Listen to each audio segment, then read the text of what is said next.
Well, folks, it's time to kick it old school. So you can feel cool. Give it to me, baby. Baby. Yeah. We're going. Welcome everybody to the MC Variety Hour-ish. Woo. This is woo woo woo woo woo. Woo, woo. We are our own cheering section. We're gonna do NPR style today, talking Ooh, I our like soft that. voices and just kind of journey our way through this hour, folks. Ooh, we're going to talk in soft voices. I like this. Yeah. This is Crawford and of course Miles talking in our low voices for you all today. Hi guys. This is Miles Just- here. Super rare. Just taking it easy and taking the back roads home tonight. Well, you gotta do that. 'Cause tonight I had to go to Walmart 3 times. By the way, 3 times. The big Walmart, the new one, or the old one? The new one. So I went there actually at lunch today to pick up prescription for my kiddo because he's got some allergic reaction to I don't know what. Life. And life, yeah. And 11's hard, just fucking It allergic is. reactions. You're an odd number and it's identical. 1-1. It's like fuck this shit. I'm getting ready to turn 12. Hives. I know. There's like 1 million people at Walmart, and my prescription was called in last night. So I thought by like noonish it'd be ready. And I had like another 30 minutes. I'm like, fuck this shit. I'm going fucking lunch. No. So then I go after work, and there was legit, I counted it, 25 people in line at 5 o'clock for their prescriptions.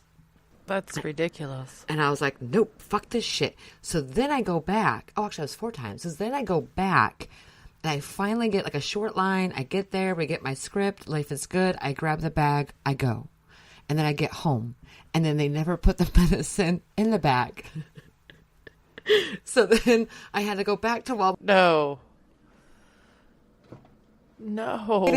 They felt terrible, though. But I told them, like, dude, seriously. Because that is terrible. That is I terrible. mean, you had one job, and it was to get my medication from the big bottle in the bag on the shelves into a smaller bottle with my name on the front, and then into a bag, and then hand it to me. I mean, it's... Look, I that told lady, though, like, I give her props. She has to be pushing, like, 60-something, and she's talking about for the last month and a half, due to whatever crazy is going on in humanity, she's been working on average 60 hours a week. That's pretty crazy, but still, you're Give me my not meds. you're not giving out medication. Did you think like I'd get home and just wouldn't notice? I mean, like I know it was in there. I went and picked it up. Surely the pharmacist didn't make a mistake. Surely a pharmacist would. That's like I don't know. That's like a surgeon who, oops, I forgot to take out your gallbladder, and just sews you right back up. Like slices you open, and you wake up, and you're like, I feel as awful as I did when I went to sleep. Yeah, we actually just had to wake you up for a little bit because we're gonna have to go back in. I forgot to take your gallbladder out. Like, you know how they'd start that out? Like, yeah. So do you ever go into another room and forget what you went in there for? Well, I sliced your body open, and I forgot what I went in there for, so just sewed it back up. But I remember now, so that's so stupid. I can't even stop laughing. It's so good. I know, that's just... I can't believe That's literally been my last 2 days. So the hubby started second shift for the next 2 or 3 weeks. And they've got some shit going on at his job, so they switched him over to seconds.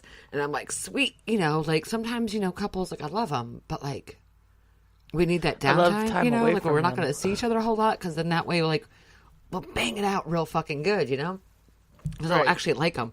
And gotta give them an opportunity to miss you. right. And I'm all like, yeah.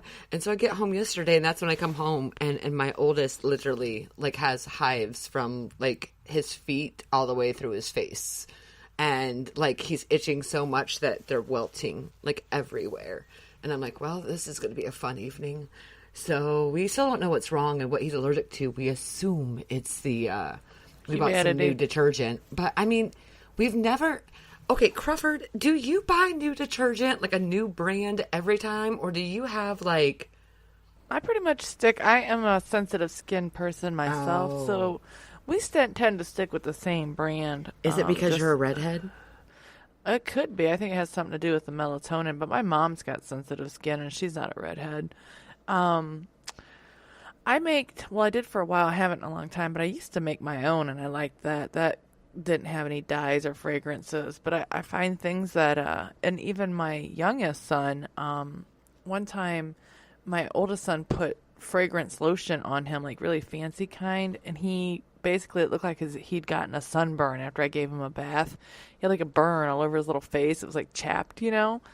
So he has sensitive skin, and he gets almost like burnt from different lotions and things. So Oh, see, we've never bought the same shit. Like, we Are you change our serious? detergent we consistently changed it. We know why, like sometimes it is the all free and clear, and then sometimes it's Gain, and sometimes it's just what the fuck is on sale. But apparently, Tide with OxyClean in it is a fucking no go, and yeah, like do you buy the same body soap and whatnot for your kids? Hell no, we don't buy nothing. I change shampoo every time. Like a bottle runs out, I get a different kind of shampoo and conditioner. I don't have I just buy whatever when it comes to shampoo and conditioner. But from the time I was young, I used to break out in hives all the time, and they never could figure it out. I think it was that St. Ives peach scrub. I broke out. I've had to go to the hospital and get like the shot, and they give you an IV, and then you have to take Claritin and steroids. I've broken out in hives, so I understand that. But I've never been able to trace it to, and we did too. And we still do. A lot of times we just buy whatever's the cheap shit, man. Like right, it is like Pyrex. Yeah, like. Well, that's just it. But we haven't. Body wash is the same way. But my kids are like terrible bathers, anyways. Like they'll sit in a bathtub full of water and assume that like without soap they're clean. Like they don't stand in a shower with ever like. So maybe it's the fact that he's starting to use soap. It could be because didn't you say it was your oldest son? Yeah. He It could be his hormones and it's starting to develop, and then meeting the soap and stuff.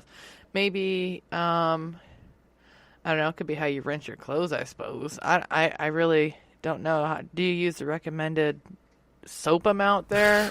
Can you put a pair of jeans in a bucket of clear water and they're just sudsy?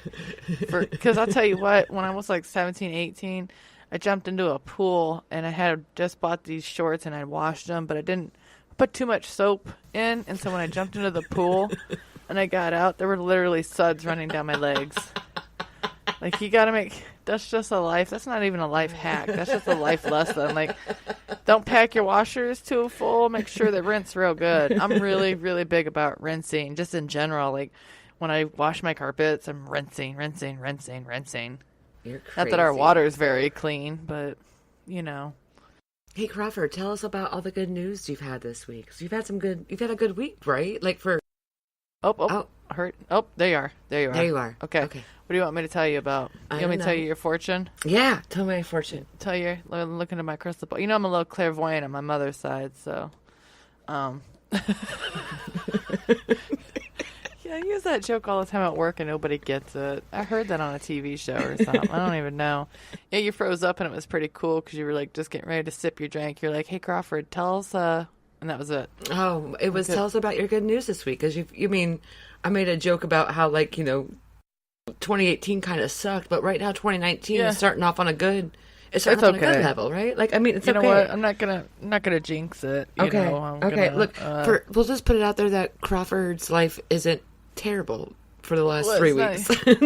Yeah, we finally crossed a big, huge barrier with getting our granddaughter back in our family. So we've got that to be thankful for. And my son's been sober for 7 months now, and things are moving ahead. And she's not going to be in the foster care system anymore. So we're pretty happy and thankful for that. So we're adjusting to life. It's been a long process. I'm still taking it in. It's hard to soak that in after so many months of not knowing, and it kind of happened really quick. our caseworker had been fired and all this craziness, and we started getting information, and suddenly it went from not having her to, guess what, you have her. And then we had a final hearing, and it's not even a final hearing, but we have like monthly check-ins for a year, and then we'll see where it goes from there. But she'll no longer go back to her foster family. She just is going to stay in with our family now. That's so exciting. Yeah, and my son can have visits with her and things like that. So onward and upward, buddy. Fuck yeah, man. Fuck yeah. Like finally, we're going up that roller coaster hill, and now we're going through the loop. I mean, it's super exciting, and we here in Ohio are also getting ready for. I'm sorry, my dog keeps barking in the back, guys. I will apologize. Oh, I thought that was mine. No. Jess has been real fucking crazy lately.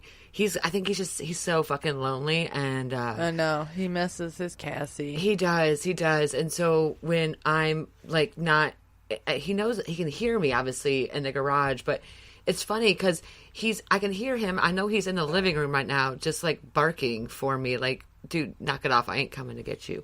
I love you, Jesse dog. But, poor shit. Jesse. Where was I gone? What were we going to talk about for my dog was interrupting? Son of a bitch. We're talking about 2019 getting better. What's changed for you besides your kid having like a reaction to the earth? Dude, I don't know. Like, snowmageddon. That's what we're getting ready for in Ohio. We're getting ready for. We finally had our first real snowfall For a while. Yeah, like last 3 years. Dude, it was nice. So we had like 3 full inches maybe, and by the way, men, that's right. It was a real 3 inches.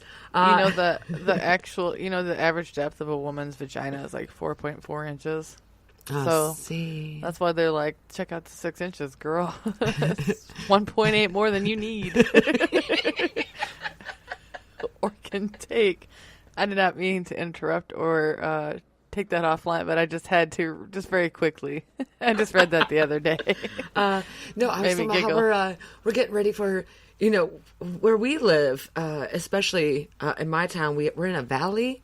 So half the time they tell us, like, get ready, like a foot of snow's coming, and we always get all the milk and bread's all gone. And then, like, you go out the next day, like, level 3, no one's going fucking anywhere, and then you're like, oh, like, honestly, the last like 4 times that they have been like snowmageddon, and it's nothing, like, ever. And I'm more concerned that my hubby's working about an hour north for the next 2 weeks. So I'm like, I really hope that you're not working this weekend. And between Thursday and Saturday, like, be fucking careful. Because, people in Ohio, we can't do much besides produce astronauts and opiate problems. So, like... We're definitely not going to learn how to drive in the winter. Dude, no one knows how to... everybody's first day on the road or something. Tonight, I had to drive an hour north and back, and... 3 people ahead of me were doing 15 miles an hour and roads were completely clear. I'm like, why are you doing 15? I'm like, is there ice I don't see? No. I'm like, I hit my brakes to see if I would stop, and that didn't happen. I'm like, what the fuck is going on? People, they just can't drive. They're like, whoa, it's cold out, so the roads must be bad. Dude, it's so true. Then people don't use our turn signals. And I'm like, oh my God. It really is the worst. There's... if anybody who doesn't live in Ohio, come to Ohio. Like, no one knows how to drive, but last week when I went to my first yoga class. And, yeah, buddy. Well, okay, first of all, it was yoga and beer, so there was at least, like, a prize. Oh, I think you did say, yeah. I'm sure that's it with Aaron on last week. And, yeah. But it was actually deja vu for a second there. And we were having a conversation about how nobody in our town knows how to drive, and I said, but here's the thing, everybody's driving to learn how to live in a big city. Like, everybody drives one of 2 ways. Like, they're either on a tractor or they are in, like, Chicago. And there's Yeah. no in between. You know, people are either like Nope. going like 50 down like a 25 and cutting you off, and you're like, what the fuck? And the cop never catches them people, not never. No. They will bust you at 2 Never. o'clock in the morning for going into the far right lane instead of the inner left lane because they think that you're fucking drunk. But they will not catch somebody going 20 miles an hour over the speed limit down a main street. But, you know, and they're either speeding and driving like fucking lunatics, or like they're in a tractor and they're going, you know, 20 and a 35 and like 20 is using their turn speeding in a signal for like tractor. 2.5 miles. Like, Yeah, you can almost fit under them. Like, I've sat there and been like, I think I can fit under him. This looks like, I think I've got the clearance. You know, do you ever do that right Yes. behind the tractor? You're like, I think I could take him. I take think him. I could do, you know, you start like thinking about it in your head, like, that would be so cool if I could just pass right under. Like, why don't they just, you know, combines are so tall anyways. Why don't they just raise them up a little bit so that at least a regular size like sedan can fit comfortably underneath of those? I mean, we could solve so many issues in farming communities. We call it a mobile bypass, you know. Reminds me of those. Did you ever watch the Disney cartoons from when you were little? I'm not talking about the movies. Like, they had an hour on Sunday nights or something, and it had like Chip and Dale, and it had the weirdest little cartoons. They weren't normal series. They were just little stories. now I have no That's, idea what you're talking about, but you keep going. Oh no, I lost what I was thinking about. They used to show like I'm just kidding. You know what? I hate when I do that. I'm like, damn it. No, they showed Old Yeller a couple times. They would play Old Yeller. It would be on like the same time Cosby Show. I'm thinking this was the early 80s, like 85, 80. I always forget you're like a year or two younger than me. So even a year or two when you're talking about real early years, you're like, no, I don't remember that. Well, I mean, I was around for the 2 when you were Cosby 4. years. So I was around for the Cosby years. but and Cosby's Growing were on for a long Pains. time. But This again, though, this was like Friday night TV or something. But they would have like these weird like Chip and Dale, like Apple or Baltimore Apple Core. Who's your friend? Me. And he'd throw an apple, and they had a story about what is it, Ferdinand? And he was just so gentle. Do you remember the story about? Oh man, that's why I'm weird, because of them fucked up cartoons, man.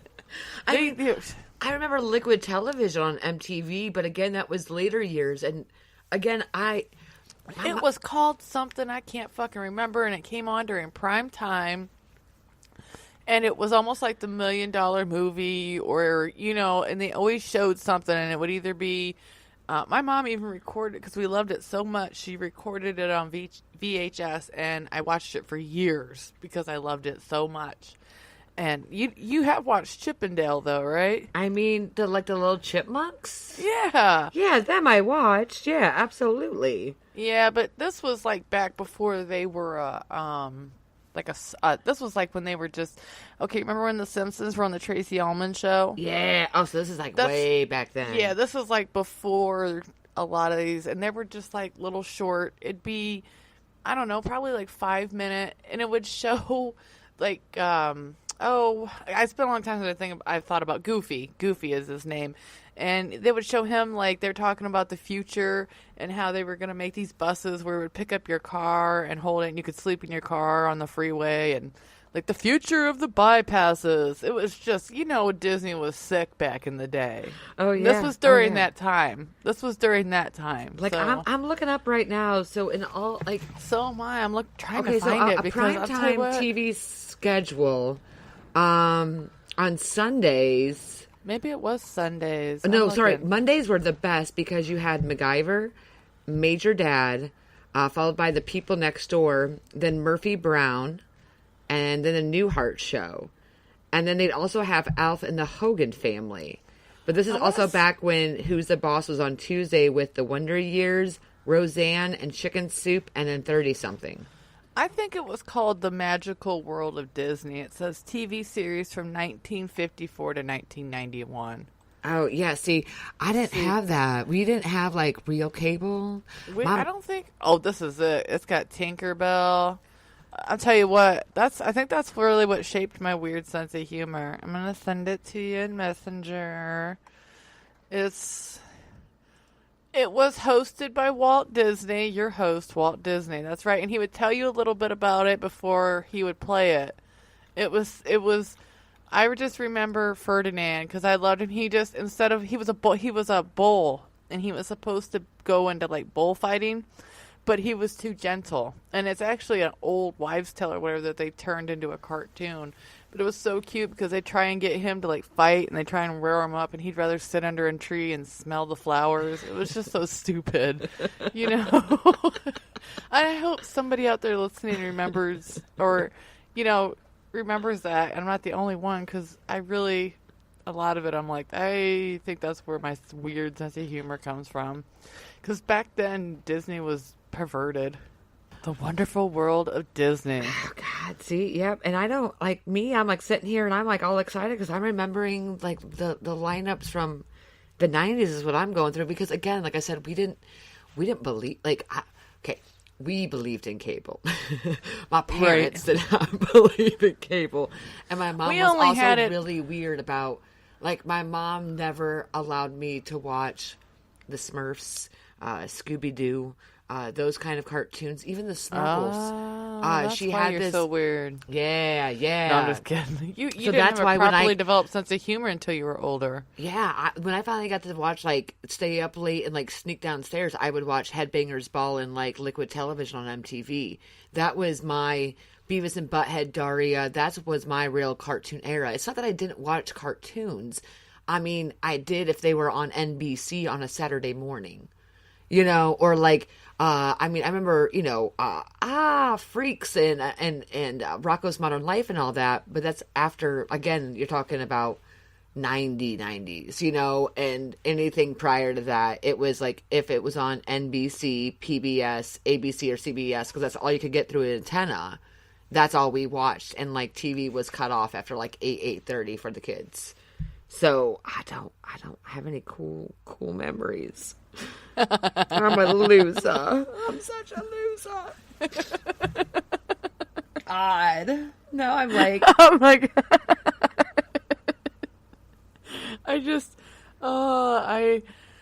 It was a weird, and I felt terrible. You know what? I used to have to, my mom went in the military when I was about 8 or 9. I had to go live with my grandma, and it was the same thing when I was listening to you talk about that. My grandma was the same way. Like I went from watching The Wonderful World of Disney to watching Golden Girls and Green Acres and Shirley Temple. You know, like God, the shit my grandparents watching.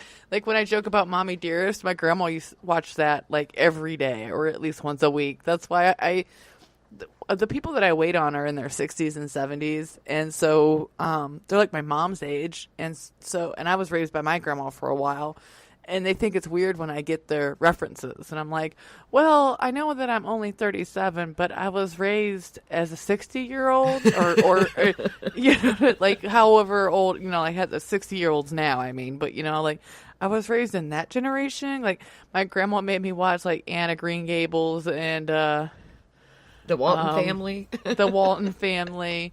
And so, but I had a little tiny TV that had the UHF and the VHF little turn dials on it. Oh yeah, that was such Remember a that good time. And she had cable, but and it plugged into our TV or whatever. But I only got up to, you know, you had your basics. You remember that? You had to have the cable box to get the more.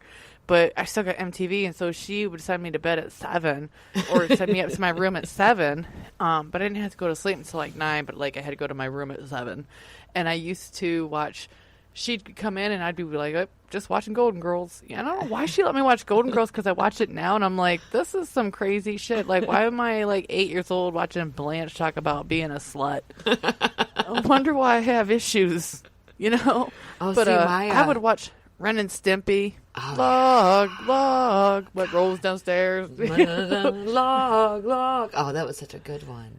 And Beavis and Butthead. She'd be like, what are you watching up there? But when she'd come in, it would just look like a cartoon to her. So she'd be like, okay. Yeah. You know, and she'd walk away thinking I'm watching the Disney Channel or something. I'm watching Ren and Stimpy on MTV, Grandma. And then she got hip to the MTV logo. Ah, fuck. Yeah, dude, MTV. I mean, I miss those good years, though. I miss my late night indulgence when I was a kid was Night Court. I loved Night Court. I'm not sure if anybody Yes, remembers that I with John watched Night Court Larroquette. too. I was just reading something about that the other day, but yeah, that was another one I snuck in. Like Night Court, good jokes. God, such good jokes. And there was like just enough amount of raunchy. And that's our NPR effect. Okay, so now back to Sweaty Balls. Sweaty. Another edition of Sweaty Balls. Sweaty Balls, it is our favorite time of the year. That was my favorite skit. You could not rile those ladies up at all. No, those Sweaty Balls were just, they were just so good. I love So getting good. those in my mouth. Oh, so good. I love that skit. I still watch that every year around Christmas. So do I. It's so good. Speaking of so good, Crawford, Married AF is having a Twitter poll and or whatever You fight. don't say. So, fucking with socks on or off, is it completely against the rules? If you're married, no. You literally can spend the whole time like talking about bills, or that happens, and don't say it doesn't, because you know it does. Like maintenance, you know, like we need to get that hole in that wall fixed. Yep. Can you turn over just So yeah, I totally agree. I think maybe we should paint that wall as well. Up. You know, I mean, there's all kinds, and you don't have to dress up for it. I mean, nobody, especially as far as married as fuck, because they're married, you know. Yes, I think it's appropriate. However, in a dating situation, I mean, you don't roll up in there with your holy white underwear on. No. You know what I mean? No. So, it depends on the situation and also the person's preference. Like, I mean, you might have somebody with a sock fetish. That's true. And like, how if you got like really cold feet all the time? Can you concentrate when like your toes are hurt? Like, and do you want this done right or fast? You know, you want me distracted? I need my toes covered. They're like little ant antennas. You know, like they're attuned to things around me. I have to cover their sense. They got senses on them.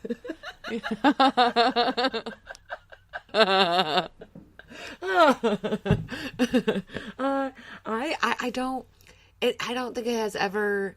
Me personally, I don't like socks in general. I would never wear socks if it wasn't for winter. If I didn't live in Ohio, I don't think I would ever wear socks. Period. I would wear flats, like open whatever flats, and sandals all day long because I hate it. I mean, I love cute boots, and I know that I have to wear socks with boots, but I fucking hate socks. Like, they're constricting as fuck. So I take them off because that shit just is not comfortable. But if you're on, like, it's all about the surface too. Like, how are you having sex? What are you doing? And are the floors slippery? Do you need traction? Right. Do you not need traction? There's also like, there's a lot of situations where socks apply. Yeah. I mean, what are we talking? They're not giving us any context at all. They're just saying there's no gray area. It's a black and white issue, and it is not. no. We just hijacked their poll for debate. We're debating it now, damn it. Also, is it hamburgers or is it hamburgers?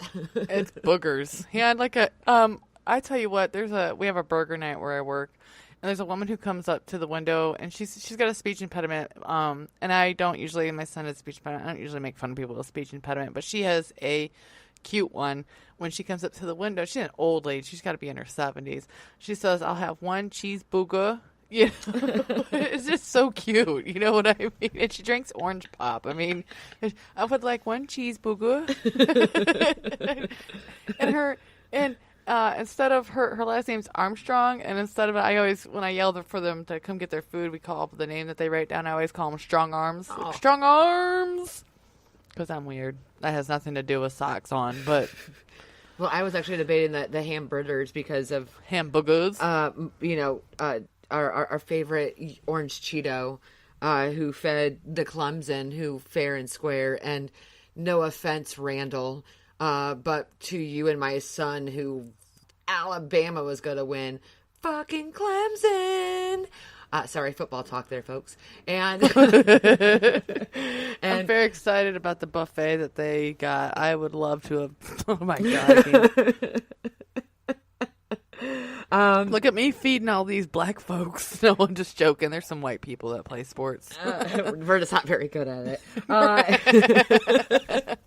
But like all that fast food, and then I like Burger King finally came back with a legit legit Burger King. I'm not sure if you saw that. Oh my god. It's like BERDERS because he's a moron. Burger.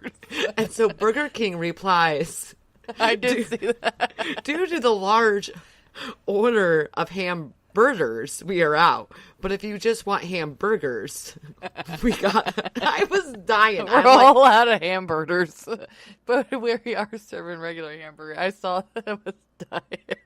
I was so dying. I'm like, this is so great. People love. just troll our president. It's so funny. I mean, it's sad, but it's just everybody kind of is like, "You're an idiot, man." The worst part is that like we're just continuing to let like I don't know if that we are that scared of Pence that we like continue. Oh wait, back to the NPR voice. So I'm not sure if we're that scared of Pence that we're that scared to like take Trump out of office or like what it's going to take, but. I mean, I feel for the shutdown folks. And at the same time, it's like, really, there's like bets going on how long like this shutdown's going to last. And everybody is going to be very quick, I think, to get those tax returns done.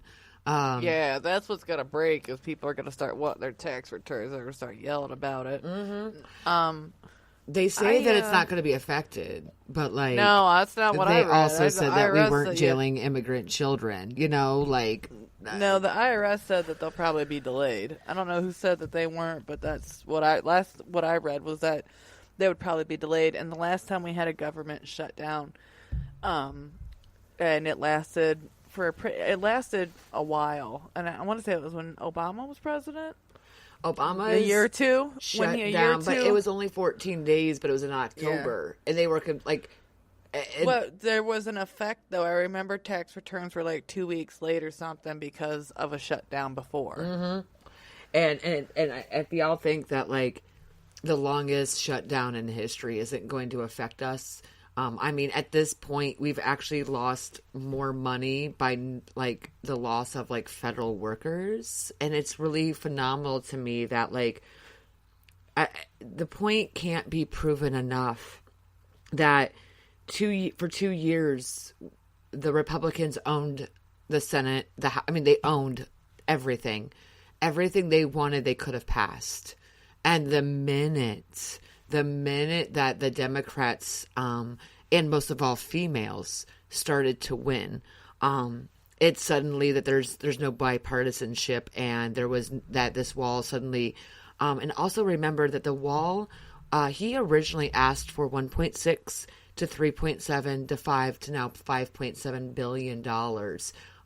So we do need to remember that it's not about the fact that we weren't willing to give him some fucking, what I would assume a Congress would consider petty cash for the stupid fucking wall. But it's the fact that he continues to drive more and more money for it. And he's actually taking more and more money away from us. And most of all, for all of you that are out there, how exactly are you going for veterans and helping out the military when they're not even getting their pay right now?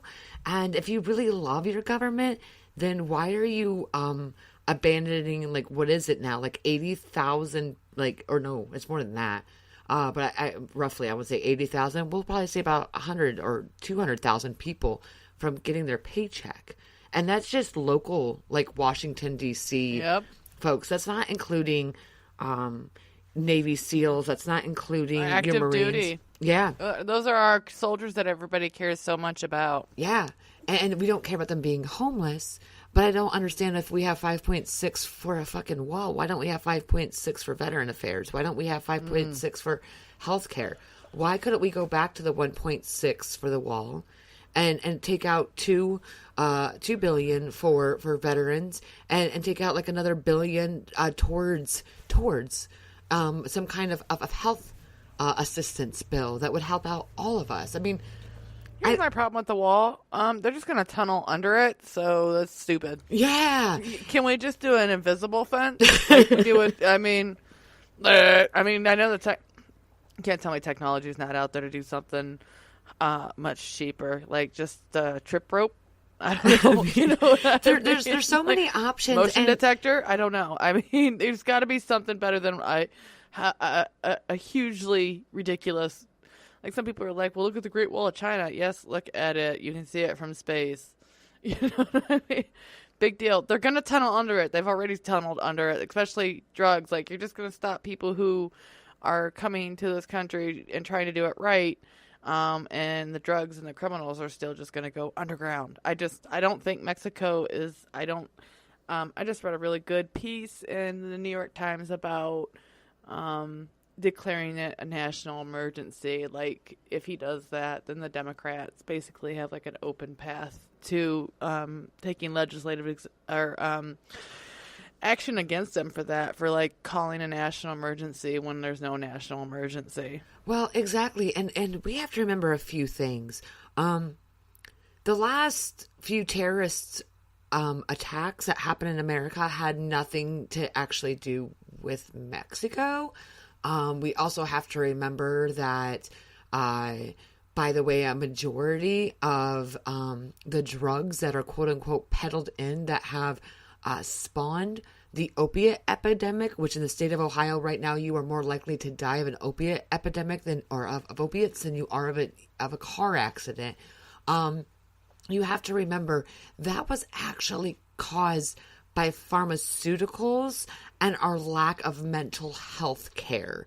There is 1,000 bajillion reports out there that really talk about how, the link to addiction is a link to like mental health care and our lack of it, and pushing, ADHD, which is like one ingredient away from pretty much meth. That's what kind of spawned this problem. And are the Mexicans struggling? Like, are they like smuggling in drugs? Yeah. So are a lot of other countries. Yeah. And not like that, but it's not like just Mexico. Like, drugs are being smuggled in through like everywhere. Like, this is like, but immigration is like the lowest it's been in decades from what I was reading. Like, it's not even, it's like he got frozen in the 80s and 90s and nothing has changed for him. I really like the uptick on people asking him, like, he wouldn't give a straight answer on whether he was a Russian agent or not, and some of the things that he's done or whatever. Like, he was actually he really worried our intelligence officials that he was an active, what do they call that? It's something agent of the Russian government. But they really, really were concerned that he wasn't an agent of the Russian government. And but where's his emails? Where's the emails? Hey, seriously though, Crawford, what do you like? In all honesty, if you had the ball in your court, what would you do, or do you think immigration at all, and how would you change it? Well, let me just say, I have lived in a lovely, diverse bubble for most of my life. So, immigration to me, I am not that scared of people that don't look like me, because I have always, been around people that don't look like me. So I didn't really think about it until I was young, or when I was young. It wasn't until I was older and other people told me, like, you shouldn't like brown people because they're this or that. So as far as immigration, I don't think that people should have the right to come over here and work illegally. Yes, I think that anybody should be allowed to come over here and have the pathway to legal citizenship. I don't think it's right for people to stop them at the border and put them in centers and detention centers or whatever else. If people present themselves at the border and want to become legal immigrants in our country, then they should be allowed to do that. I understand people's concerns, and it's not fair when illegal immigrants come over here and they get work and then they don't have to pay the taxes that we have to pay. But I don't agree with that on any level. I don't agree with people being able to work under the table, I think is the term that they call it. And then they don't have to pay taxes on that. My oldest son's father has actually always worked under the table doing roofing or drug trafficking or whatever else, and just never paid taxes a day in his life. But he now gets, because of Obamacare, he gets Medicaid. But then he'll sit there and complain about people getting benefits. And it's like, yeah, but you don't even pay into the tax system, but you get Medicaid, and you're complaining about illegal immigrants. I have, basically, I just summed it up. I have no problem with people presenting themselves at the border or wherever else and seeking citizenship in this country. I don't like any kind of illegal. Everybody should have to pay their taxes and pay into the system as well. And I was just talking about how I don't really see much of a difference of illegal immigrants coming to this country and working and somebody who works under the table and doesn't pay their taxes either. You know, to me, there's the only thing that's different between them is their citizenship status. And to me, it's like, that's just a piece of paper. Yeah. You know, there's nothing different between those two people except for the fact that one's a citizen and one's not. They're both still not paying taxes. And the one who's an illegal immigrant might be a better person than the person who is a citizen, and vice versa. You know what I mean? And I think it's such a hard call to, like, assume. Like, right. It's like, I don't know, like, how we assume, and it really does come down to that, like, that inbred racism across the board, in my opinion. And I'm not sitting here and saying that anybody who is for the wall is automatically a racist. Okay, so I'm not putting that out there. I think that it's an indoctrination that we've had. yes. I don't even understand their own reasoning. They're like, we just need a wall, but they've never really thought past, like, why do we need a wall? Will it be effective? Exactly. Yeah. Like in a cartoon, if you draw it, that's right, the coyote will hit the wall while the little roadrunner will go through it. But that's not how it works. Exactly. They will just tunnel under, or like, did you see that headline where somebody had gotten a sample of the wall or And they I don't cut know, right but through it with a saw. With a saw, yes. Like, come on, you know, I mean, you got Trump's face on asbestos. I mean, you really think that wall? I mean, he has a track record, people, of building shitty things. He does, and that wall will melt the first time it rains. it doesn't even, like, and that's the thing. I don't, and for me, I'm the same way. Like, dude, just, hey, you know what? If everybody paid their taxes, right? And I'm talking about the rich folk and the poor folk. If everybody across the board paid their taxes, there would be an excess of money. The problem is that we're constantly giving out handouts to corporations because they quote unquote create jobs. The jobs they create have only led us into more poverty. And the fact of the matter is that we just have led into this indoctrination of that anybody who isn't white isn't right. And we assume that everybody from a different country has nothing of value to bring us. And I think and that's they're criminals so shit. too. Yeah, and they're all criminals. And I just... rapists. I don't think that's correct. I don't think that's a good statement. Have there been people that have been killed by illegal immigrants? Absolutely. Absolutely. I will never deny the fact that there have been American citizens who have been killed and their lives could have continued to be on had that illegal immigrant not be in this country. But you know, how many Americans have gone to other countries and killed people? Let's find it. Let's do some research. Like, right? How deadly are Americans out in the world? You know, like, no, illegal immigrants. I mean, how many people have been killed? Male American, because they're killing more people than anything. Like, I mean, send us over to God. I mean, are Americans that bad? Like, you know, we have had some illegal immigrants come over and kill Americans, but let's find out.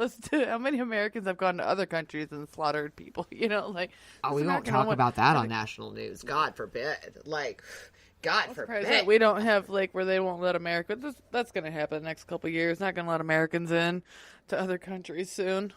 We've met your president now. Yeah. You know, it's almost like you have to probably turn in, like, your voting. Like, who did you vote for in 2016? And that's whether or not a country is going to fucking allow you in. Like, that's just how it's going to be. There's people still wandering around with Trump 2020 shirts on, and I'm like, I do not understand you, my friend. I understand them. I still don't understand why anybody voted for him in the first place, but I understand the misguidedness and whatnot. But, I mean, you've had time to think it over. You know, why don't you get on the train with us, everybody? We're going to Sane Town. Oh my God, I can't wait for the uprising. It's going to be so fucking fantastic. I think Americans are too lazy for an uprising. We're just like, we're just going to wait until it just, like, we don't want it to get... Oh, I'm sorry. You know what? I was just thinking, Have you seen the documentary? Did you read any of the hoopla about the Fire Festival last year? FYRE? Fiery. The fiery. Yes. I always just call it the fire because I just assumed. I'm sorry. I assumed it was fiery because of fucking rich people slang. So I can imagine that they would need to put their own little on it. Yeah. I was watching the Hulu documentary. I didn't finish it yet, but it was the most ridiculous thing I've ever seen when I was watching influencers trying to explain what their brand was. I was just like, what the fuck? They were trying to talk about their brand, and their brand is like their identity. You know, I'm like, you're not a brand. That's you. I haven't even finished it yet, but they dropped that right before Netflix was going to come out with a documentary about the Fiery Festival as well. And at the very end of the Hulu documentary, they drop it that the people who produced the Netflix documentary are the same people who did the social media for the Fiery Festival. I don't. Yeah, and I was like, I don't really care about this festival, but I was like, it's such a fucking train wreck to watch that documentary and like, wow, this shit It's goes rich on. people problems. Like, Yes, it is, and it's interesting to watch. Like, woo, okay then. Like, oh my god, they're just tents. Oh my god. these people went to what most of us would go to, like a local hookah fest. Okay, so they pretty much walked into like an old school Grateful Dead festival and were pissed about it. They're gonna be mad like when like the new Woodstock's coming out, right? So they're getting together a Woodstock anniversary, which I think is awesome, and I would love to attend. And I'm going to assume that all tickets are going to be $1,000, and that Woodfest. Yeah, that Woodfest is going to be able to go. And Woodfest will guarantee will be turned into nothing but a rich people's game. It'll be commercialized. In that documentary, it was talking about how Coachella started, and it was like just a little festival like that, and now, it's $1,000 tickets, et cetera, et cetera. So it's exactly It makes me really angry because it's kind of like and this is nothing against them because I really have I love the Black Keys, right? So I love the Black Keys. Listen to them all the time. But I also remember when I went to college 12 years ago or more. And okay, it was more than 12 years ago. But when the Black Keys, before they really signed on to a label, they were playing at a local bar, and tickets to get in was $5. And now when I want to get some shitty nosebleed section, it's like 50 fucking bucks. And I'm like, look, I get that you're big now, and so it's more apparently exclusive to see you. However, like, know your fucking roots. And that's a problem with like all concerts that I have in general. There's a few people I'm very willing to put down some serious cash money for. But at the same time, like, that's actually a lie. I don't really put cash money down. I know that music festivals and music concerts are supposed to be like the light of my life, but I sit there and say, okay, to go to this concert is going to be like, even if it's only $35 a ticket, for me and my husband to go is $70 plus gas to the venue plus parking. We're going to probably get food there. I'm going to probably need a drink or two. I can't, getting alcohol into venues is not nearly as easy as it used to be when you were a teenager somehow. And it's one of those things where, like, now going to a concert is really that denomination for us where it's like, okay, we're going to probably, and if it's out of town, we're going to spend a hotel room night. So you're talking at least $250 that we're going to, at least $250 to go see a concert outside, because nobody ever comes to my fucking small podunk town. So $250 to go to a concert nowadays. And that's with anything, even like with websites or any kind of news service or anything. They draw you in, and then it gets commercialized, and then it costs the money, and then we can no longer, it's out of our price range. And I don't understand that, though. Like, I don't. It's supposed to be, and this is the whole, like, this is the common aspect of capitalism that's supposed to work. The more you want something, the less it's supposed to be, because more people are buying into it. And I look, I get that there's probably a bunch of I don't know of our listeners. Please, if you were like a great person, accountant, explained this to me though, is that even once you've gotten big, and I understand. So, most of the time though, even if you're a musician, these music halls want you to attend there because that's how they fill the seats. And so even if you're only charging, and most of all, it is some of the actual vendors' fault. It's the vendors of who is holding it. That's why you want to go see a concert somewhere in like a small theater where there's only like 50 seats. Honestly, because most of the time when I've gone somewhere, like in Ann Arbor, you can find some really good concerts there at smaller venues, for like great people, but at a reasonable price. But these other vendors who have these stadiums, they have to pay for the rent for the stadium and all the seats in the stadium. And so the prices just keep going up and up and up and up. And so I get that there is, okay, well, even if you only pay the band this, that doesn't the band and all their music deserve it? Absolutely. Bands deserve, like, good music. Absolutely, you deserve your. I am an avid. But why make it out of reach to your best, your earliest and most loyal fans that propelled you to that level? Now you're catering to people. You know what I mean? They always that's what happens is they always cut out their base that started. They're their very first fans, and that's if you're my real fan, you'll be willing to pay that kind of money. For the like, music. Go fuck yourself. Like I'm willing. I'm not willing to work a second job, buddy. Sorry, your shit's good, but I'm gonna download it now. And I get it. Like they're losing their money. They're not getting their CD sales. Trust me, I understand to a lot of degrees about the suffering of like free music, but at the same time that I understand that you have to like maybe like up your ticket prices. Okay, changing a ticket dollar amount from like 15 to like 22 is one thing, but changing a $22 ticket to like a $70 ticket is another. And I get the closer you are, the more you're going to pay, and I'm not even sure why that is. Look, just because I'm closer to you doesn't mean that I'm actually going to talk to you. Like it doesn't make sense. Like, this is what I love about comedy shows. This is what the one prop with Aaron having on him last week is that, the great thing about comedy shows is that it's one of the most inexpensive things that you can do that really does bring a sense of enjoyment.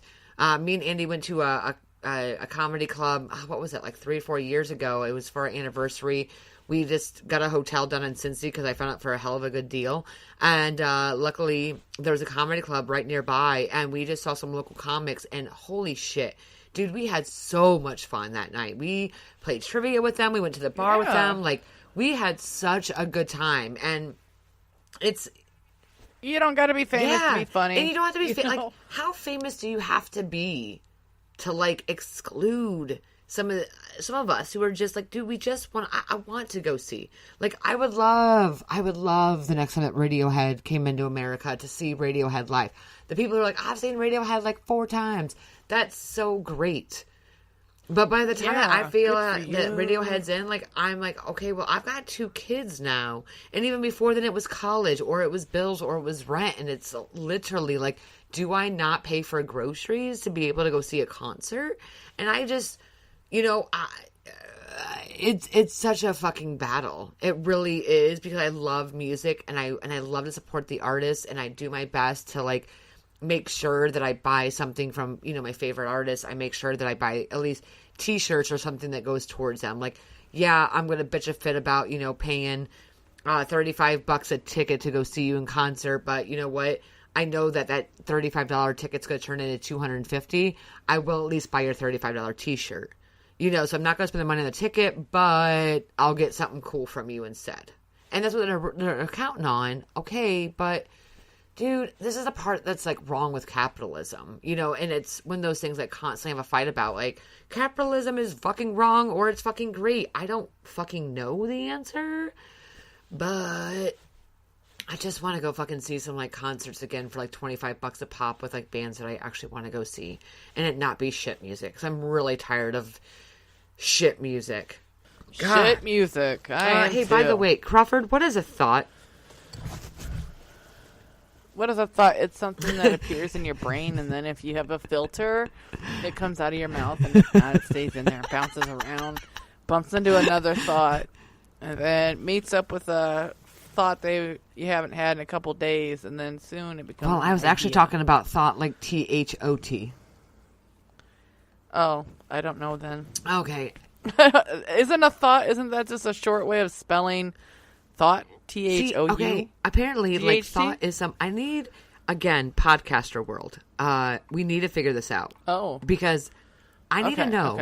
okay. Side note. Speaking of like capitalism Oh! and stuff, I don't understand. that hoe What over is a there. thought? Because I've been.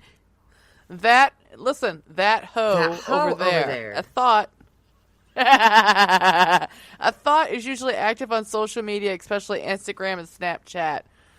On Instagram, she can be found. I'm just hold on. I gotta go to Urban Dictionary. You can always find it on Urban God, I Dictionary. love you, Crawford. What guys call girls in school that send out nudes and porn of themselves. An acronym for that hoe over there.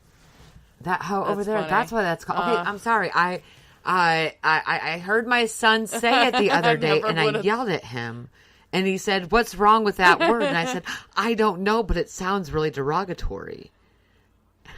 What did he say? How did he use it?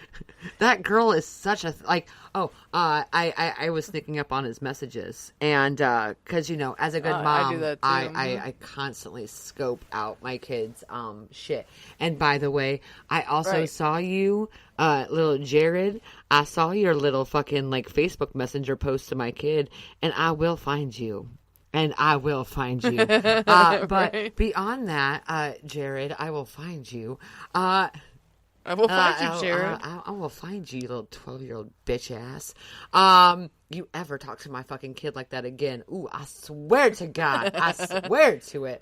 The fucking full brunt of Miles' mom is going to come out, and it is not going to be pretty because I will find your mother, and we will have a deep conversation about why, if you are a 12-year-old, why your entire Facebook feed is filled with nothing but pop pictures and smoking blunts. So let's have that conversation. Beyond that, though, while I was scoping through his shit, he had mentioned that this girl was a thought. And I'm like, what the fuck? Like, and I'm like, and it sounded derogatory in the message. And I had heard him use it one other time, but I'm like, am I like not getting like, and I could be, I'm out of, in my NPR voice, I'm really out of touch, and I don't know what a THOT is. And I assumed it was derogatory, but That it is. hoe over that there. hoe over there. But seriously, though, another thing I'm having is that what makes a hoe? Because I have I'm working with a bunch of youths. Right. By the way, if anybody doesn't watch New Girl, you don't understand that reference, but fucking Schmidt, the youths these days.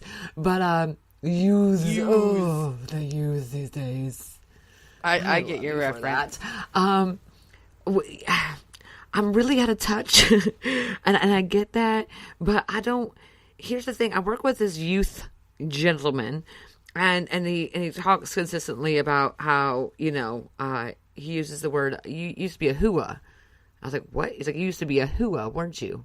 And I was like, a hua. And I'm like, I don't know what a fucking hua is, but he said it like 4 times. And finally today I snapped around and I looked at him. I was like, I don't know what the fuck you're talking about, but like seriously, shut the fuck up. And he looked at me, and my boss was like, literally, she sits like right next to me. I was like, I'm sorry. Like, I don't know if this is good or bad, but regardless of who I was, I don't really Right. give a shit. I'm proud of who I was.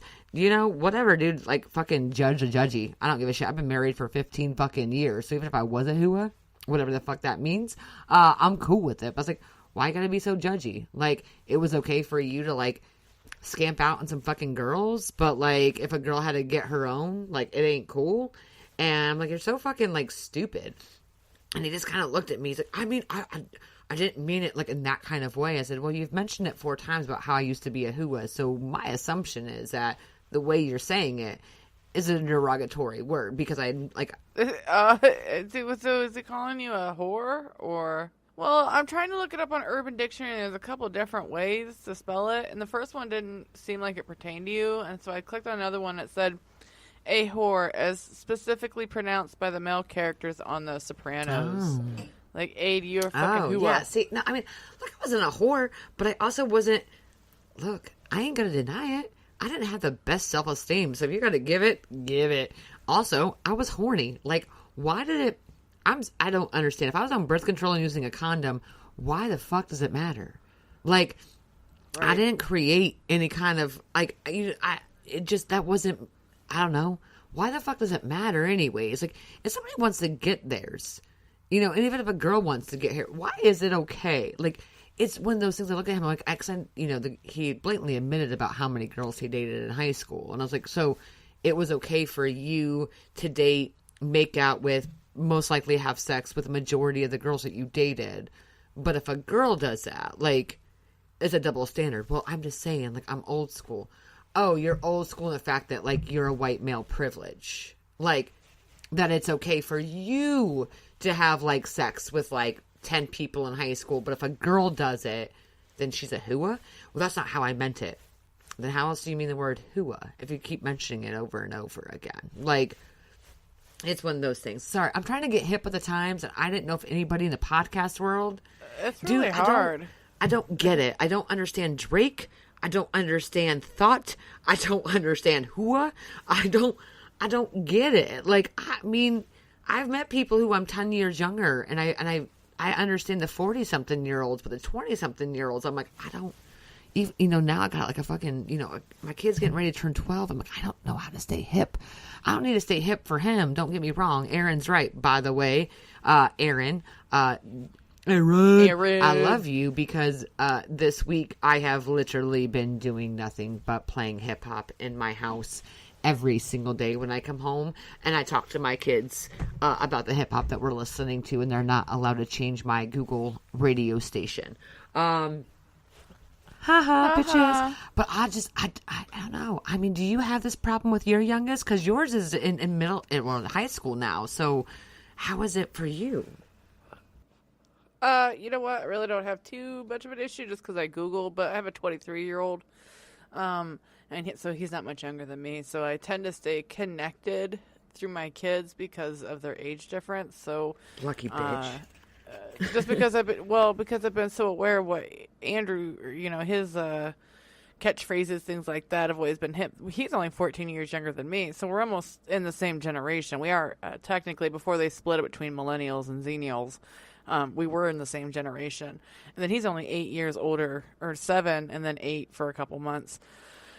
Years older than my youngest, and so they tend to share the same generation. Yeah. You know what I mean? So some things I do have to look up, but I'm also a gamer, so I tend to see that stuff come across my chat windows and whatnot, and I have to look it up. I'm like, what the fuck does that mean? So but yeah, I constantly have to keep up still, even being like around it. I have to often pull out my phone and be like, what is a thought? See, I didn't know what that was. Never heard of that, but I hadn't heard that yet. So I was like, no, I have not heard of that. Finley and our fucking slang, I tell you what, we got problems.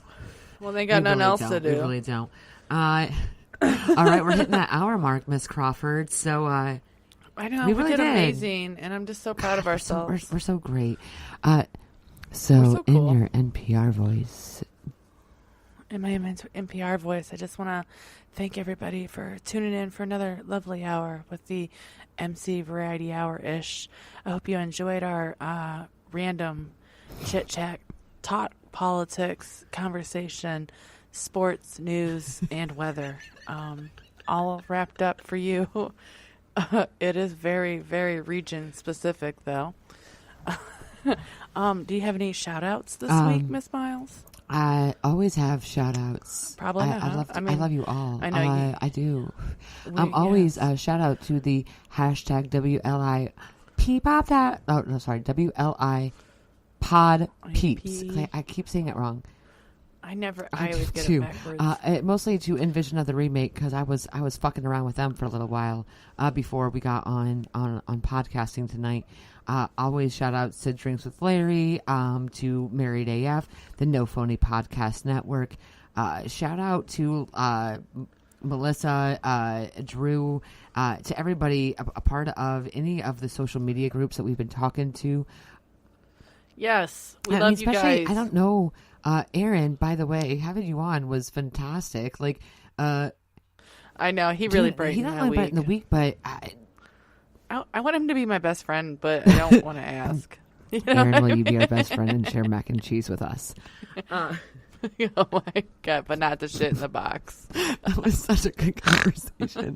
But most of all, like the reach was awesome, and Crawford, Yes, it was. seriously, me and you and Rachel need to get back together again.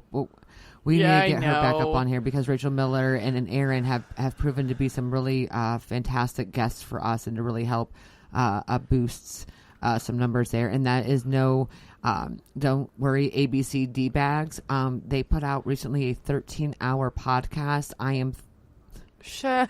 3.5 hours into it so far. Like solidly 3.5 hours. Not like 3.5 hours, like put off my headphones. Like 3.5 hours solid into the 13-hour episode. Kudos to you guys, by the way. So sorry, neither one of us called in. We suck. And I mean, honestly, we love all of you guys. Like, and always as well to WAFL Productions, Marco, and we just appreciate your music background that we usually almost always put in. If we don't use you, I mean, it's something offensive. We just don't sometimes. But if you guys don't listen to WAFL, it's kind of a great movie, pop culture, their own takes on things. And they also not only just do podcasting, but they create amazing music, and they do video and all kinds of like shit that I am mind blown by because I have no talent, unlike them. We've met the coolest people since we started podcasting, and it has enriched our life. I don't I'm want sorry, us lives. to fade We don't have a out life only together. because like, I never want our pod to fade out. And even if it does, Right. like, I just want us to be so socially like active because I don't want to lose it. You know what? I think that we'll always put out. I mean, it might dwindle down. You know, I don't think we'll ever stop. We make like a yearly podcast when we're 70. You know what I mean? God, can we please? 'Cause But, that would be so great. Yeah, like I mean, you know, then that's how we are though. Is like sometimes we're on it and we put out lots of episodes, and then that's kind of what I like about it. Is, you know, I think when we kind of just realize our limitations with life and everything, and we do it more for fun, and when we can get it out, you know, and less about we're gonna make this like a thing that we're doing and we're making money off of, and we've accepted. Right? Yeah, we we know who we are. We're okay. This is with what it. we're doing. Oh, a last shout out because I Right. don't want to forget this. Epic Film Guys is also helping out with it's the podcast for The Cure, I believe is the name. I could have it wrong. I don't have my phone in front of me. Recently, the podcast community lost a member. I believe it was from the podcast Hello Life, What the Fuck. Basically, he had gotten diagnosed with a pretty severe stage of cancer in a very short period of time. Lost his life, and so but Epic Film Guys for the last, this is now the third year they're doing this like 24-hour podcast marathon to help raise money for cancer awareness. And so at best, if anything, guys, at least follow at Epic Film Guys on Twitter and find out what they're doing and help donate to the cause. They have been Epic Film Guys, for one, is actually a phenomenally produced podcast. It is a great film review podcast, and they are always doing phenomenal things. And one of this is a podcast for The Cure. And I think a lot of people have heard our problems at times with raising money for cancer research, but Epic Film Guys, this is something that's worth donating to. And if you're a podcaster, you know, jump on and help them out, because 24 hours is a very long time to Yeah, no shit. I can't even understand. I can't even wrap my head around that. You know, everybody look into that, donate to that. A lot of the proceeds are helping out in fundraising, you know, for this podcaster who has lost his life. And you know, he does have some wife and kids. He has a wife and kids that he's leaving behind. So just make sure that if you have a few extra bucks, it is now well past the holidays. I mean, look, I don't care if it's 5 or 10 or 20, and as much as we'd love for you guys to donate to us, but we would most definitely enjoy that you guys take that money and you put it somewhere that's definitely well worth it. So that is my final shout out for the evening. I love it. You were so good with the shout outs. I really appreciate that. I do what I can, but I do really well with farewells. So coming from Miles and Crawford. and our NPR, mostly our NPR. I think we did We really did. well. For We did an really hour. well. Thanks for tuning in, everybody, and we look forward to another wonderful Coming up soon, episode probably. with you. God, I think this so. is so I great. think so. All right, we'll hit the stop button. All right. Bye. Goodbye, everybody. Bye.